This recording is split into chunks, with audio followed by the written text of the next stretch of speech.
It started as a small lie, a skipped detail, a white lie, a not now. But small lies grow roots. And one day, I woke up next to someone who loved a version of me that never existed. I lied the first time because I was scared of pity. That is how it started. Just one small lie. One tiny shift in the truth that seemed harmless. My friend Eric had asked me how work was going. I told him it was fine. I said I was still doing consulting gigs, still making enough to get by. What I did not tell him was that I had been let go 2 months earlier. The company downsized, and I was one of the names on the list. No warning, no severance, just a cardboard box and a blank stare from my boss like I should have seen it coming. The truth was, I was broke. Rent was overdue, my fridge held half a bottle of ketchup and a wilting bag of spinach, and I was stretching packets of oatmeal like they were gourmet meals. But when Eric asked, something in me panicked. I smiled, told him everything was steady. That word, steady, became my crutch. He nodded, slapped me on the back, and said I was one of the lucky ones, still working through the mess the economy had become. I laughed like I agreed. And just like that, I was locked in. I never meant for the lie to grow. At first, I told myself I would fix things soon. Get another job. Catch up on rent. Then I would come clean, and it would all be harmless. Temporary. Just a white lie to buy time. But time kept moving. My phone stopped ringing. My inbox stayed empty. Interviews led nowhere. And every time someone asked how I was doing, I told them I was fine. It was easier than the truth. Easier than explaining why I could not afford a coffee when we met up, or why I had not posted anything about work in months. I became a professional at playing it cool. I recycled old photos from better days to post on social media. I made up fake client calls so I would have an excuse to skip hangouts. I even carried a laptop around to make it look like I had somewhere to be. The more I lied, the more people believed I had my life together. And that belief became addictive. They started asking me for advice. How do you stay so calm? One friend asked. You always seem so balanced, another said. I started to resent them for saying those things, because they were loving a version of me that did not exist. But I kept playing the part. What choice did I have? Because if I told them the truth, I thought they would see me differently. Not as the dependable one, not as the guy who figured it all out, but as the failure I felt like deep down. I had no idea that one small lie would turn into a mask I could no longer take off. And the day I met Olivia, the day she walked into my life smiling like she had known me forever, that mask became something I feared losing. Because with her, the stakes suddenly got higher. And I was already in too deep. When Olivia came into my life, I was already drowning in the version of myself I had built. We met at a mutual friend's birthday party, one of those crowded, slightly too loud events where people laugh a little too hard and pretend their lives are going exactly as planned. I was standing by the kitchen island, sipping on flat soda because I could not afford the drinks, when she walked in wearing this faded denim jacket and a smile that felt like sunlight in a room full of artificial light. She was easy to talk to, not in that small talk way most people are, but like she actually listened, like she cared about what I had to say. So when she asked what I did for a living, I panicked again, but I was already so practiced it came out like muscle memory. I work remote, consulting mostly, some freelance too. I told her, like I had said 100 times before. Her eyes lit up, like she was impressed. Oh, that must be nice. Freedom, flexibility. I bet it keeps life interesting. I nodded and smiled like I believed it too. That moment, that tiny lie, I told myself it was harmless. What was I supposed to do? Admit I was jobless and one more missed rent payment away from sleeping in my car? We ended up talking for hours. About music, about road trips, about regrets. She told me about her brother who dropped out of college to be a carpenter and never looked back. I told her about a fictional client in Boston I was supposedly helping launch a new product. And that was the night I realized something awful. She liked the version of me I hated the most. The version that pretended everything was fine. The version that kept up the illusion of success, calm, direction. We started seeing each other. Slowly at first. Coffee dates, long walks, lazy Sunday afternoons at her place. And every time she said something like, "You are so grounded," or "I feel safe with you," I felt like I was stealing from her. Like I was borrowing someone else's life and just hoping no one noticed. The lie grew legs. It grew a name. It wore my clothes and answered my phone. I bought new outfits with the last of my savings just to keep looking the part. I borrowed a friend's car once to drive her to a concert because I had sold mine 3 weeks earlier. And I justified it all by telling myself I would fix it soon. Just land one good job, one offer. Then I could come clean, explain everything, and she would understand. But that job never came. And the more she loved the version of me I pretended to be, the more I feared showing her the truth. Because what if she walked away? What if everyone did? What if, underneath the mask, I was not just unemployed or broke, but actually unworthy? And then, one night, it all started to crack. Because Olivia invited me to meet her family. The night I met Olivia's family, I wore a shirt I could not afford and a smile I barely held together. It was a casual dinner, according to her. Just my parents and my sister, nothing fancy, she said, brushing it off like it was no big deal. But I could feel the weight of it sitting heavy in my chest. I had met enough people in her circle to know the bar was high. Quiet wealth, polished manners, the kind of people who say things like networking opportunities without flinching. Her dad was a retired engineer. Her mom ran a nonprofit. Her sister was in grad school and already had 2 fellowships lined up. And me? I had $38 in my checking account and an overdue electricity bill waiting at home. So I showed up in khakis that did not quite fit and a button-down I borrowed from my friend Marcus. It was a size too big, but it looked clean, so I told myself it would do. Her parents were kind, in that polite but distant way. Her mom asked thoughtful questions. Her dad offered me a beer from his garage fridge like it was a test of masculinity. Her sister was nice enough, though I caught her scanning me more than once, like she was trying to figure out if I passed whatever checklist she kept in her head. And then came the questions. So, Olivia tells us you are in consulting. What kind of clients do you work with? I had rehearsed this answer a dozen times. Mostly small businesses. Some startups. I help with digital strategy and user experience. Her dad raised an eyebrow. That is a solid niche. Growing demand. I nodded, careful not to say too much. Every word was a balancing act. Say too little, and I looked evasive. Say too much, and I risked tripping over my own fiction. They asked about travel, if I went to conferences. I lied and said I had been to one in Seattle last fall. Her sister chimed in, asking if I had ever worked with nonprofits. I made something up on the spot, feeling sweat prick at the back of my neck. The whole night was a blur of half-truths and invented details. I felt like I was auditioning for a role I never deserved to get. When dinner ended and we stepped outside into the cool night air, Olivia slipped her hand into mine. They liked you, she whispered, leaning her head on my shoulder. I did not know how to respond. The knot in my stomach had not eased. My heartbeat was still too fast.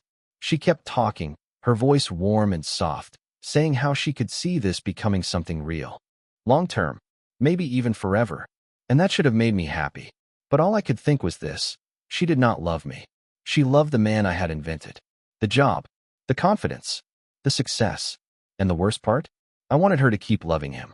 Even if that meant I had to disappear behind him a little more every day. But things were starting to slip. And soon, one small detail would blow the whole thing apart. The first real crack came at brunch. It was a Sunday, one of those bright, too perfect mornings where the sunlight makes everything feel more exposed. Olivia had invited a few of her friends to meet me. Nothing formal, she said. Just mimosas, eggs, laughter. They were the kind of people who talked about mortgages and company stock options like they were describing the weather. One guy, Trevor, worked in real estate development. Another ran marketing for some startup that just got funded. They all looked crisp, well-rested, confident. I tried to blend in, to nod at the right parts of the conversation. But my stomach was in knots. The diner's prices were way above my comfort zone, and I had only come because Olivia insisted she would cover it. That stung. I wanted to be the guy who paid. The guy who insisted, who left the tip with a wink. Not the guy quietly sipping water because he skipped breakfast to make sure he would not feel guilty. Then came the question. Trevor leaned across the table, casually. So, man, what do you do exactly? Like day-to-day? That was the trap. I could give vague answers to parents. I could dance around specifics in quiet corners. But here, with these guys, these were people who spoke the same language I had been faking for months. I swallowed. My throat felt tight. Mostly UX consulting, I said. A lot of interface testing and feedback loops. You know, streamlining user journeys. It sounded okay. Technical enough. Close to real. But Trevor did not nod like he understood. He squinted, like he was trying to figure something out. You freelance? Yeah. Cool. Cool, he said, but his tone had changed. Which clients? I took a slow sip of my coffee. Startups mostly. Some nonprofits. NDAs, so not too public-facing. That was a gamble. A solid excuse. Safe, unless someone pushed harder. He smirked. Ah, the NDA card. Classic. Then he dropped it. Went back to talking about real estate like nothing had happened. But I caught it. That flicker in his expression. That tiny pause. Like he knew I was bluffing. After brunch, Olivia seemed quiet. Not cold, just thoughtful. Like her wheels were turning. She finally spoke when we got back to her place. Everything okay? Yeah, I said too quickly. Why? She shrugged. You just seemed a little off today. Distant. I forced a smile. Just tired. Bad sleep. She nodded, but I could tell she did not quite buy it. And that night, for the first time, I felt her pull away just a little. Not in any obvious way, but emotionally, something shifted. She had loved how sure I seemed, how solid I made life look. And now, that version of me had flinched. The mask slipped, barely but enough. I told myself I could fix it. Just find a job. Any job. Get back on track, and all of this would stop feeling like a performance. But I was running out of time. And the next blow? It came from someone I never saw coming. It was Marcus who found out first. He had been my closest friend since college.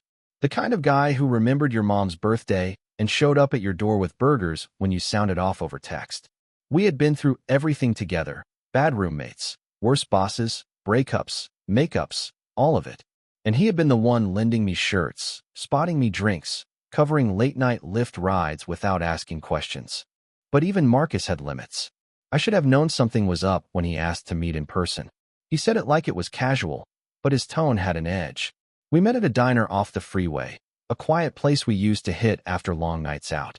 I figured he wanted to talk about Olivia, or maybe one of his flings that crashed and burned. But when I walked in and saw the look on his face, tight-lipped, eyes a little colder than usual, I knew it was not that. He slid a coffee across the table and said, I need you to level with me. I played dumb. About what? He pulled out a manila folder. I felt like the air in the room changed. I ran into Jeff last week, he said. From your old company. The pit in my stomach opened instantly. I tried to stay calm. He mentioned the layoffs. Marcus continued. Said they happened almost 5 months ago, which is weird, because just last week, you were talking about your project with the Boston client. I stared down at the steam rising from the coffee. My mind was racing. I wanted to say something, anything, that would smooth it over. But Marcus was not done. I looked into it. Man, he said, his voice low. You have not had a job in months. The LinkedIn updates you posted? The travel pics? They were old. Some were from, 2 years ago. I stayed quiet. There was no use pretending anymore. He leaned back in his chair and sighed. Why did you not just tell me? I opened my mouth, but nothing came out. Was it pride, he asked. Was it Olivia? I finally spoke, but my voice came out flat. It was everything. He looked at me for a long moment, then shook his head. You know I would have helped. I was helping. But lying to me, man, that stings. I told him I never meant to lie. That it started small. That it got too big. I said all the things I thought might make it better. But none of it really landed.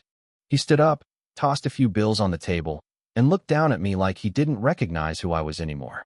You're not just lying to her, he said. You're lying to yourself. And then he left. I sat there alone, the coffee going cold in front of me, and all I could think about was how easy it had been to fool strangers. But the people who loved me, they were starting to vanish. And the worst part? I could not even blame them. After Marcus walked out, everything started moving faster, like the ground under me was sliding, and I was too tired to chase my own footing. I stopped hearing from him for a while. No texts, no calls, just silence, and honestly, I did not blame him. I had crossed a line with someone who had seen the real me more than anyone else ever had. And that silence? It hurt worse than I thought it would. But instead of fixing things, I did what I always did. I doubled down. I leaned deeper into the lie. Olivia started talking about plans for the summer. Vacations.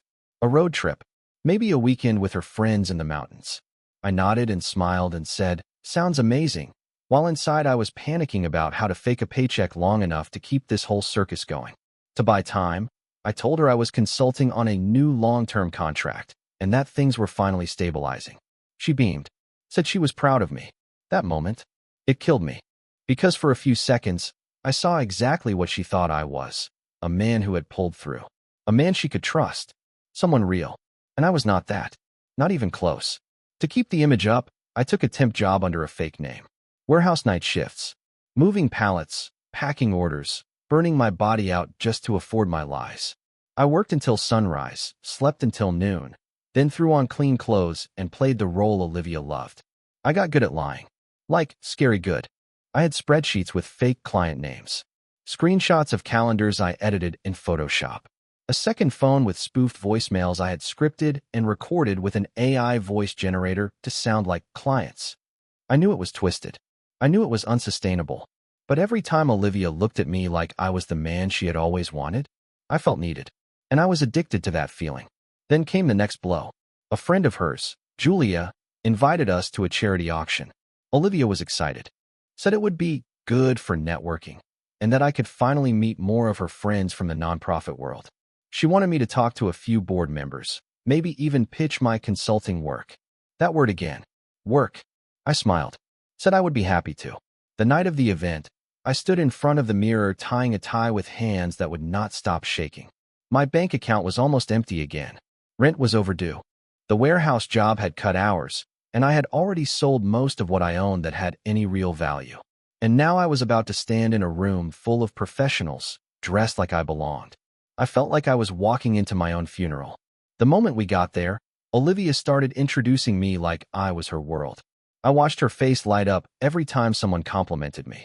I heard her say things like, "He is the smartest person I know, and he really believes in using design to help people." I smiled. I nodded. I shook hands with people who would have laughed if they knew the truth. And then someone asked the question, "So what firm are you with?" I froze.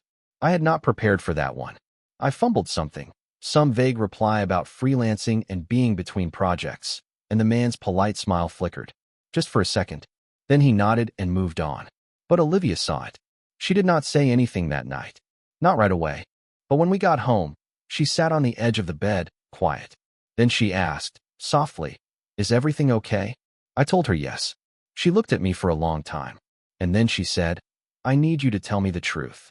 And right then, I almost did. I almost told her everything. But instead, I told the biggest lie yet. I should have told her the truth that night. I sat there, looking at Olivia, her hands folded, her expression soft but serious, and everything inside me was screaming to come clean. To finally tear the whole thing down and just be real. But I didn't. I couldn't. I was too deep. So instead, I lied. I told her the client at the auction had made things awkward because he used to work at a firm that tried to steal my design work. I said there had been legal tension, old contracts, NDA threats. That's why I got weird, I told her. It just brought up some bad blood. And she bought it. God help me, she believed me. She leaned in, wrapped her arms around me, and whispered. I knew something felt off. "I'm so sorry. You don't have to explain anything to me if it hurts." That moment was worse than if she had caught me. Because now I wasn't just lying to protect myself. I was using her trust like a shield. And it worked. She kissed my cheek and told me she loved me. But I felt nothing but shame. The next few weeks were the strangest of my life. It was like I was split in two. Half of me playing the role, attending Olivia's work events, smiling through dinners, nodding at the right moments. And the other half? Hauling crates at night, too exhausted to think, body sore and mind screaming. I was surviving on 3 hours of sleep and caffeine pills. I stopped answering texts from people who actually cared. Marcus reached out once, just a single message that read, "Still out there?" I stared at it for 10 minutes, then deleted it. I did not deserve his help. Then the final nail came from the one place I had not expected, Olivia's inbox. One morning, she asked if I could send her a headshot. "The nonprofit board is compiling bios," she said, "and I bragged about your consulting. They want to include you in the digital program for next month's event." I laughed it off, said I hated headshots, told her I would send something later. What I really did was panic, because there was no website, no portfolio, no real proof that I had ever done what I claimed. My LinkedIn had been a carefully curated museum of fiction. The longer I waited, the more obvious it would become. So I stayed up all night building a fake site. I filled it with buzzwords, swiped images from open-source platforms, made up testimonials from fake names. It was a stitched-together Frankenstein of professional lies, and I hated it. But I sent it anyway. Olivia thanked me the next morning, told me it looked clean and professional, and I wanted to vomit. That weekend, I stopped sleeping altogether. The pressure, the guilt, the exhaustion, it was all catching up with me. My hands would tremble without warning. I caught myself talking to no one, whispering lines of fake stories I might need to repeat later. I was unraveling. And then it happened. The email that would blow everything up arrived on a Wednesday afternoon. It was from Olivia. Subject line: "Hey, can we talk?" I clicked it, and everything I feared, everything I had tried to keep hidden, was finally staring back at me. The message was short, just a few lines. "Hey, I got an email from one of the board members. He said he tried to look up your work, asked if you'd be open to speaking at a panel, but he couldn't find any real listings. Your portfolio link redirected to a parked domain, the one you gave me. I'm not mad. I'm just confused. Can we talk?" My stomach dropped so fast it felt like the floor vanished beneath me. The domain. Of course. I had used a trial host. A temporary fix, free for 2 weeks. And I had forgotten to pay for the extension. That meant the site expired. Gone. Nothing but a blank page and an ugly banner that read, "This domain is available." That was it. The final thread had snapped. I sat there, staring at her words, trying to figure out if I could still lie my way through. Say the host went down. Say I was migrating platforms. Say anything, to buy one more day. But something in me broke. I realized I was tired. Not just tired, done. The lies had buried me. I was not even pretending for Olivia anymore. I was pretending for the lie itself. For the ghost of the man I thought I had to be. And it hit me all at once. I had become a stranger in my own life. I walked to her apartment that evening. She opened the door in her usual way, gentle, a little guarded now. She looked like someone waiting for a story that would either break her heart or somehow make the confusion disappear. But I did not give her a story. I gave her the truth. All of it. I told her I had been unemployed for months, that I lost my job in a layoff and was too ashamed to say it out loud. I told her how I started lying, first to friends, then to her, then to myself. I told her about the fake photos, the temp jobs, the sleepless nights, the collapse of everything I had built in my head. She did not interrupt. She just stood there, arms crossed, face unreadable. When I finished, there was this long silence. Then she sat down and said, "Why didn't you trust me?" I did not have a good answer. Just a broken voice and a mouth full of regret. She looked away. Her voice was calm, but I could hear the edge in it. "You didn't lie to protect me. You lied to protect the way I saw you. That's not love. That's fear." I nodded. I wanted to apologize again, but she raised her hand like she could not hear another word just yet. "I loved you," she said quietly, "but now I do not know who I loved." That hit harder than anything else, because I had wondered the same thing. Not about her, but about me. Who had I become? She asked me to leave. She was not cruel about it. She just needed space. And I understood. As I stood outside her building, wind cutting through my jacket, I realized something that felt like both punishment and peace. She might never forgive me, and maybe that was fair. But for the first time in months, I was not lying anymore. Not to her, not to myself. And what came next would not be easy, but at least it would be real. The days after I told Olivia the truth were some of the quietest of my life. No more pretending. No more fake client calls. No more excuses about consulting gigs that never existed. I deleted the phony website. I took down the carefully curated posts. I stopped answering messages I could not explain. And in that silence, something strange happened. I started to feel human again. Not better. Not healed. Just real. Like I had stepped out of someone else's skin and was finally letting mine breathe, even if it stung. I moved out of the apartment I could no longer afford and into a shared space across town. 2 other guys, both working long hours, nobody really asking questions. The mattress was on the floor and my nightstand was a cardboard box, but it was mine. There was something honest about it. I picked up hours at the warehouse again. No fake title, no business cards. Just clock in, clock out, back aching, hands rough. I started sleeping better, too. Not because life was good, but because the performance was over. I was exhausted, but no longer haunted. Marcus still had not called. I left a voicemail after the fallout with Olivia. Told him he was right. Told him I missed him. Told him I was sorry. Weeks passed. Nothing. And Olivia? She did not block me. But she also never replied. Not to the letter I wrote. Not to the email. Not to the message I sent on her birthday, just to say I hoped she was doing all right. I never expected her to forgive me. But a small part of me, a selfish part, still hoped she might one day reach out. Even just to say, I understand. She never did. But something did happen that I never saw coming. One afternoon, I was halfway through my shift when the warehouse manager called me over and said someone had asked for me by name at the front office. I thought maybe it was a delivery, a mistake. But when I walked out, I saw Marcus, standing there with 2 coffees in hand, same lopsided grin I had seen 100 times in college. He handed me one, then said, "This place smells like sadness and cardboard. You off soon?" I laughed. For the first time in weeks, I actually laughed. We sat on the loading dock, sipping stale coffee and watching the sun go down over a parking lot full of busted sedans and dented trucks. It was not a heart-to-heart, not some emotional movie ending. He just nodded after a while and said, "You finally stopped running?" I nodded back. "Yeah, I did." He clapped my shoulder once, then got up and said, "Good. Now don't start again." And that was it. Not everything was fixed. Not by a long shot.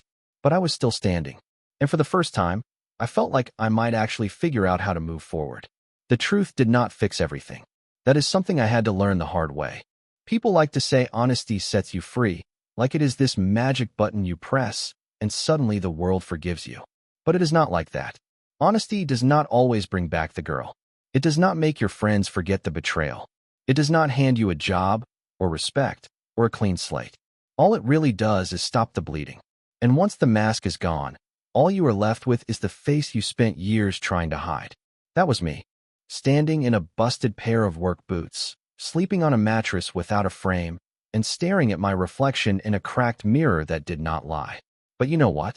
For the first time in my life, I could actually look myself in the eye. I still do not know if Olivia will ever reach out again. I doubt it. She deserves more than what I gave her.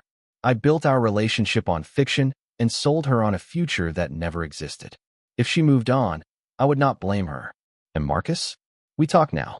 Not as often as before, but enough. The trust will take time. I get that. But the fact he showed up at all, it meant something. I started applying for real jobs, honest ones. Nothing glamorous. Customer support. Logistics. Entry-level stuff. No inflated titles. No fake resumes. Just who I am, as I am. Most days, I do not get a response. Some days I do. I keep showing up. Because there is a weird kind of peace in knowing the worst part is over. The unraveling. The exposure. That terrifying moment when everything you pretended to be gets stripped away, and people finally see what is underneath. And they leave. Or they stay. Or they wait. But either way, you remain. Just you. And if you are lucky, like I have been, maybe you start rebuilding. Not fast. Not clean. But real.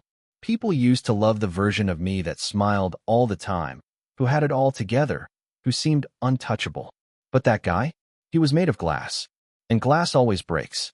Now, the few people left in my life, they know who I am. Flawed. Messy. Still trying. And even if I am alone some nights, at least I am not lost in the lie anymore. I do not know where this ends. But wherever it does, I will get there as myself. No mask. No script. Just me. And for the first time in years, that feels like enough.